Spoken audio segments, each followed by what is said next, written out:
আজকের বার্তা ইউটিউব চ্যানেলে আপনাদের সকলকে জানাই স্বাগতম। দর্শক, আজকে আমরা আপনাদের দেখাবো বিহার রাজ্যের বিধানসভা নির্বাচন 2025 সালের শেষের দিকে, অর্থাৎ অক্টোবর থেকে নভেম্বর মাসের মধ্যে হবে। এই বিহার বিধানসভা নির্বাচনের সম্ভাব্য ফলাফল দেখাবো। কোন আসনে কোন দল জয়ী হতে পারে, 2025 বিহার রাজ্য কোন দলের দখলে থাকতে পারে, আবারও কি নীতিশ কুমার মুখ্যমন্ত্রীর পদ ধরে রাখতে পারবে, নাকি ইন্ডিয়া জোট খেলা ঘোরাবে, নাকি বাজিমাত করবে নবাগত প্রশান্ত কিশোরের নতুন রাজনৈতিক দল জনসুরাজ। আমাদের এই সমীক্ষাটি একাধিক পত্রপত্রিকা, টিভি চ্যানেল, বিভিন্ন সমাজ মাধ্যম, একাধিক রাজনৈতিক বিশ্লেষক এবং সর্বোপরি জনসাধারণের মতের ওপর ভিত্তি করে তৈরি করা হয়েছে। আমাদের এই সমীক্ষাটি 98% মিলে যেতে পারে।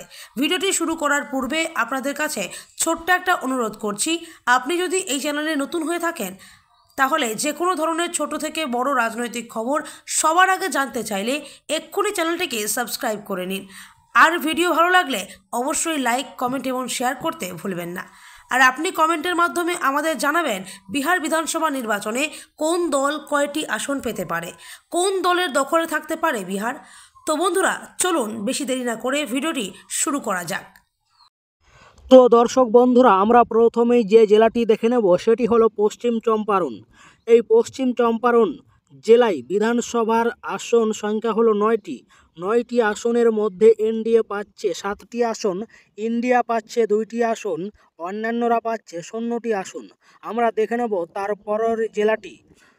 তারপরের জেলাটি হচ্ছে পূর্ব চম্পারণ। এই পূর্ব চম্পারণ জেলায় বিধানসভার আসন সংখ্যা হলো 11টির মধ্যে এখানে এনডিএ পাচ্ছে 6টি আসন, ইন্ডিয়া পাচ্ছে 3টি, অন্যান্যরা পাচ্ছে 3টি। আমরা দেখে নেব শেহর জেলা। এই শেহর জেলায় বিধানসভার আসন সংখ্যা হলো 1টি, এখানে এনডিএ পাচ্ছে এই 1টি আসন, বাকিরা 0। তারপরে আমরা দেখে নেব সীতামারি জেলায় বিধানসভার আসন সংখ্যা হলো 8টির মধ্যে এখানে এনডিএ পাচ্ছে 2টি আসন, ইন্ডিয়া পাচ্ছে 3টি, অন্যান্যরা পাচ্ছে 3টি। তারপরের জেলাটি আমরা দেখে নেব মধুবানী। এই মধুবানী জেলায় বিধানসভার আসন সংখ্যা হলো 10টি আসনের মধ্যে এখানে এনডিএ পাচ্ছে 5টি আসন, ইন্ডিয়া পাচ্ছে 3টি, অন্যান্যরা পাচ্ছে 2টি। তারপরের জেলাটি আমরা দেখে নেব সুপল জেলায় বিধানসভার আসন সংখ্যা হলো 5টি আসনের মধ্যে এখানে এনডিএ পাচ্ছে 3টি, ইন্ডিয়া পাচ্ছে 1টি, অন্যান্যরা পাচ্ছে 1টি। তারপরের জেলাটি আরারিয়া জেলায় বিধানসভার আসন সংখ্যা হলো 6টির মধ্যে এনডিএ পাচ্ছে 3টি, ইন্ডিয়া পাচ্ছে 2টি, অন্যান্যরা পাচ্ছে 1টি। তারপরের জেলাটি আমরা দেখে নেব কিষানগঞ্জ জেলায় বিধানসভার আসন সংখ্যা হলো 4টির মধ্যে এখানে এই 4টি আসনই পাচ্ছে ইন্ডিয়া জোট, আর বাকিরা এখানে কিন্তু 0। তারপরের জেলাটি হচ্ছে পুরুলিয়া জেলায় বিধানসভার আসন সংখ্যা হলো 7টি আসনের মধ্যে এনডিএ পাচ্ছে 2টি আসন, ইন্ডিয়া পাচ্ছে 4টি আসন, অন্যান্যরা পাচ্ছে 1টি। তারপরে আমরা দেখে নেব কাটিহার জেলা। এই কাটিহার জেলায় বিধানসভার আসন সংখ্যা হলো 7টি আসনের মধ্যে এনডিএ পাচ্ছে 1টি আসন, ইন্ডিয়া পাচ্ছে 4টি আসন, অন্যান্যরা পাচ্ছে 2টি আসন। তারপরের জেলাটি হলো মধেপুরা।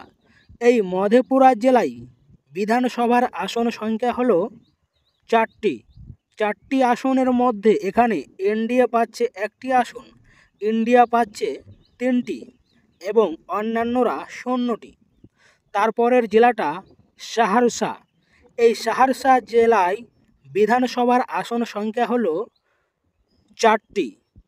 4টির মধ্যে এনডিএ পাচ্ছে 1টি আসন, ইন্ডিয়া পাচ্ছে 2টি আসন, অন্যান্যরা পাচ্ছে 1টি। তারপরের জেলাটি হলো দারভাঙ্গা। এই দারভাঙ্গা জেলার বিধানসভার আসন সংখ্যা হলো 10টি। এই 10টি আসনের মধ্যে এনডিএ পাচ্ছে 6টি আসন, ইন্ডিয়া পাচ্ছে 2টি আসন, অন্যান্যরা পাচ্ছে 2টি। তারপরের জেলাটি হলো মুজফ্ফরপুর জেলার বিধানসভার আসন সংখ্যা হলো 11টি আসনের মধ্যে এনডিএ পাচ্ছে 4টি, ইন্ডিয়া পাচ্ছে 5টি, অন্যান্যরা পাচ্ছে 2টি। তারপরের জেলাটি আমরা দেখে নেব গোপালগঞ্জ। গোপালগঞ্জ জেলায় বিধানসভার আসন সংখ্যা হলো 6টি। এই 6টি আসনের মধ্যে এনডিএ পাচ্ছে 3টি আসন, ইন্ডিয়া পাচ্ছে 2টি আসন, অন্যান্যরা পাচ্ছে 1টি আসন। তারপরের জেলাটি হলো সিওন। এই সিওন জেলায় বিধানসভার আসন সংখ্যা হলো 8টি। 8টি আসনের মধ্যে এনডিএ পাচ্ছে 2টি আসন, ইন্ডিয়া পাচ্ছে 5টি আসন, অন্যান্যরা পাচ্ছে 1টি আসন। তারপরের জেলা হলো সারান। এই সারান জেলায় বিধানসভার আসন সংখ্যা হলো 10টি।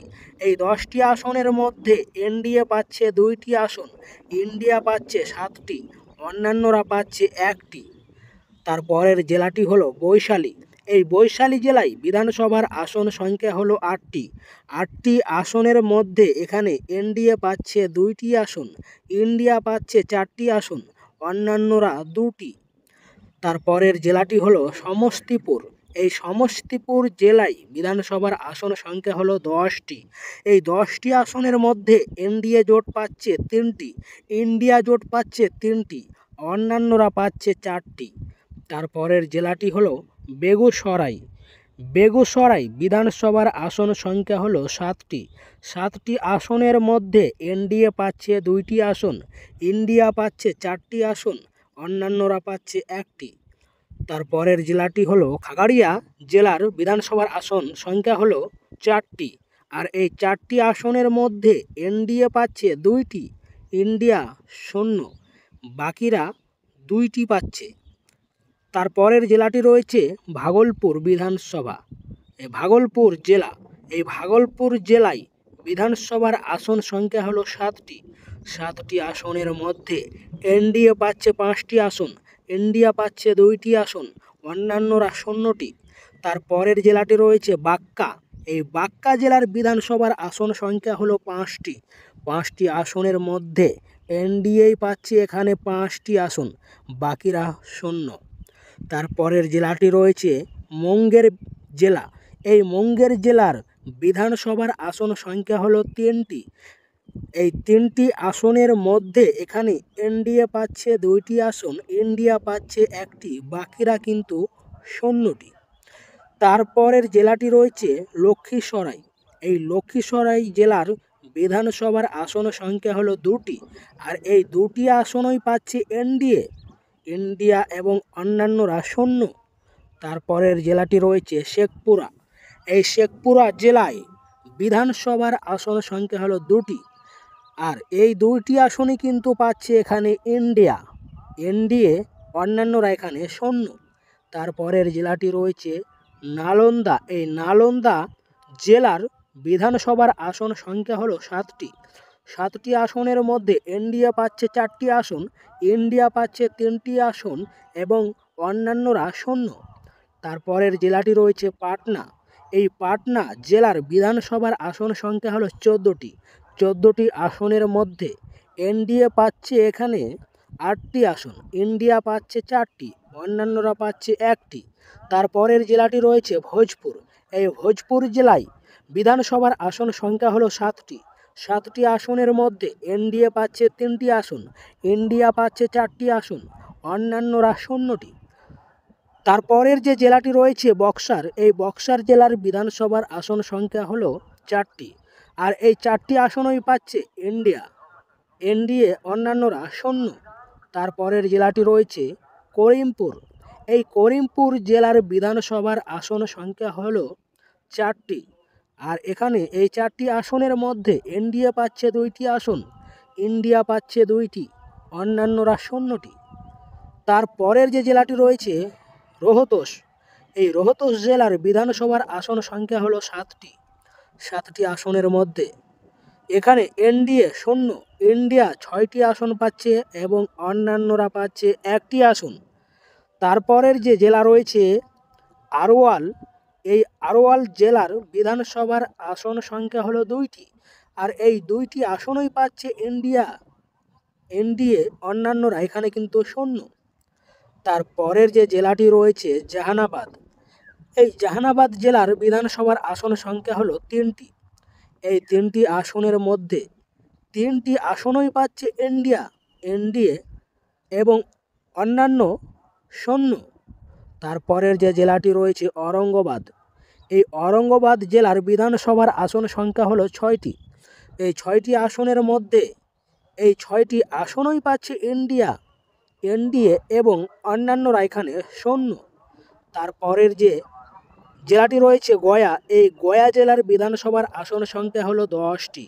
এই 10টি আসনের মধ্যে এনডিএ পাচ্ছে 5টি আসন, ইন্ডিয়া পাচ্ছে 4টি এবং অন্যান্যরা পাচ্ছে 1টি আসন। তারপরের যে জেলাটি রয়েছে নাওদা। এই নাওদা জেলার বিধানসভার আসন সংখ্যা হলো 5টি। এই 5টি আসনের মধ্যে 5টি আসনই পাচ্ছে এনডিএ এবং অন্যান্যরা এখানে শূন্য। তারপরের যে জেলাটি রয়েছে জামুই জেলার বিধানসভার আসন সংখ্যা হলো 4টি। 4টি আসনের মধ্যে এনডিএ পাচ্ছে 3টি আসন, ইন্ডিয়া শূন্য, অন্যান্যরা এখানে 1টি আসন পাচ্ছে। তো বন্ধুরা, বিহার বিধানসভার মোট আসন সংখ্যা হলো 245টি। 245টি আসনের মধ্যে এখানে এই রাজ্যে এনডিএ মোট আসন পাচ্ছে 97টি এবং ইন্ডিয়া জোট পাচ্ছে 112টি আসন, অন্যান্যরা পাচ্ছে 34টি আসন। তো দর্শক বন্ধুরা, সমীক্ষা শেষে আমরা দেখতে পাচ্ছি হারতে চলেছে এনডিএ জোট সঙ্গী নীতিশ কুমার। কিন্তু সরকার গড়তে গেলে 122টি আসনের দরকার। এককভাবে এনডিএ জোট কিন্তু সেটাও করতে পারছে না। এবার নতুন দল জনসুরাজ এখানে প্রভাব বিস্তার করছে, যার দরুন এখানে সরকার গড়তে চলেছে ইন্ডিয়া জোটের তেজস্বী যাদব। তো বন্ধুরা, ভিডিওটি শেষ পর্যন্ত দেখার জন্য অসংখ্য ধন্যবাদ। ভালো থাকুন, সুস্থ থাকুন। দেখা হবে আবারও পরবর্তী নতুন কোনো ভিডিওতে।